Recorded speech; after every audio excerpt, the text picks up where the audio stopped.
How to join layers in Photoshop. So if I have these two layers and I want to turn them into one, the easiest way to do it is to highlight the top layer and use the keyboard shortcut Command E on a Mac or Control E on PC. Hit that and boom, the top layer was joined down to the bottom layer and it was given the bottom layer's name.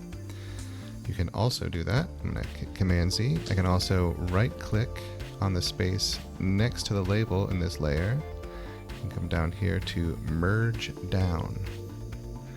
Now, if I have more than just one layer that I want to combine, I can join these two balloons by highlighting the top one, holding the Shift key and clicking on the next one, so both are highlighted.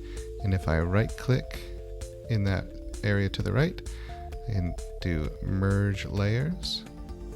And now, if I wanted to do the same keyboard shortcut I just did to bring the balloons to the sky, I can hit Command E on a Mac or Control E on PC, and that will do it.